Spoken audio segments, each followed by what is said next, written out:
एक राजा हाथी पर सवार होकर बड़ी धूमधाम के साथ चला जा रहा था। उसका हाथी ही दुष्ट था। जिस समय किसी प्रयोजनार्थ राजा हाथी से उतरा कि हाथी बिगड़ गया और राजा के ऊपर सूंड से प्रहार करने को दौड़ा। राजा हाथी की यह दशा देखकर जान बचाने के लिए वहां से भाग खड़ा हुआ, किंतु बिगड़ैल हाथी ने उसका पीछा किया। उसने राजा को एक ऐसे अंधे कुएं में ले जाकर डाला, जिसके एक किनारे पर पीपल का वृक्ष था, जिसकी जड़ें कुएं के भीतर से निकल रही थीं, जो आधे कुएं तक फैली थी। राजा के कुएं में गिरते ही उसका पैर पीपल की जड़ों में फंस गया। अब राजा का सिर नीचे और पैर ऊपर को थे। राजा की दृष्टि जब नीचे को पड़ी तो वह क्या देखता है कि कुएं में बड़े बड़े विकराल काले सांप, विषखोपरे और कछुए ऊपर को मुंह कर रहे हैं, जिन्हें देख राजा कांप गया कि यदि जड़ से मेरा पैर कदाचित छूट गया और मैं कुएं में गिरा तो मुझे ये दुष्ट जीव उसी समय भक्षण कर जाएंगे। जब ऊपर की ओर उसने दृष्टि डाली तो देखा कि दो चूहे, एक काला और एक सफेद, जिस जड़ में उसका पैर फंस रहा है, उसे कुतर रहे हैं। राजा ने विचारा कि मैं यदि जड़ पकड़कर किसी प्रकार ऊपर निकल भी जाऊं तो मतवाला हाथी ठोकर लगाने को ऊपर ही खड़ा है, नीचे सांप आदि जंतु हैं और जड़ का ये हाल है।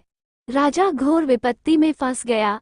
उस पीपल के वृक्ष पर ऊपर की तरफ से मक्खियों ने एक छत्ता लगा रखा था, जिससे एक एक बूंद शहद धीरे धीरे टपकता था और वो शहद कभी कभी राजा के मुंह में आ गिरता था, जिसको वह ऐसी आपत्ति में होते हुए भी सब कुछ चाटने लगता।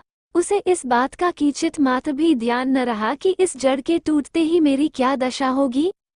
मित्रों, इसका दृष्टांत यूं है, ये जीवात्मा रूपी राजा कर्मरूपी हाथी पर सवार है। चाहे वो इसे सुमार्ग से ले जाए, चाहे कुमार्ग से। जिस समय इस कर्मरूपी हाथी से यह उतरा है, उस समय कर्मरूपी हाथी इस पर प्रहार करने दौड़ता है और इसे खदेड़कर माता के गर्भाशय रूपी अंधे कुएं में जाकर डालता है। उस कुएं में आयु रूपी वृक्ष की जड़ में इसका पैर फंसा रहता है और जब यह उस जड़ में उल्टा लटका, गर्भाशय में प्रत्येक पुरुष का सिर नीचे और पैर ऊपर होते हैं, कुएं में नीचे के संसार को देखता है तो उसमें बड़े बड़े भयंकर सांप, विषखोपरे और कछुए यानी काम, क्रोध, लोभ, अहंकार, ईर्ष्या, द्वेष, तृष्णा आदि इस आशय से मुंह फाड़े ऊपर को देख रहे हैं कि यह ऊपर से गिरे और हम इसको अपना भक्ष्य बनाएं। ये देख जीवन रूपी राजा अत्यंत व्याकुल होता है।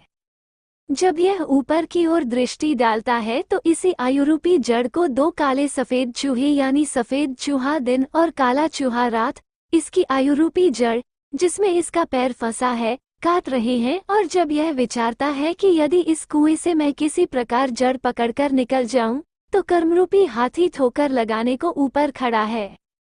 इस दशा में जो मक्खी रूपी विषय का शहद, रूप, रस, गंध, शब्द, स्पर्श, उसका आस्वादन करने में यह ऐसा निमग्न हो जाता है कि सारी विपत्तियों को भूल जाता है।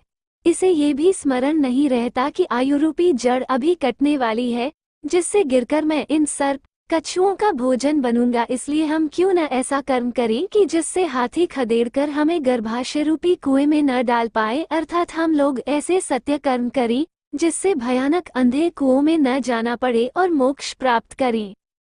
कहानी पसंद आए तो वीडियो को लाइक, शेयर और चैनल को सब्सक्राइब जरूर करें। धन्यवाद।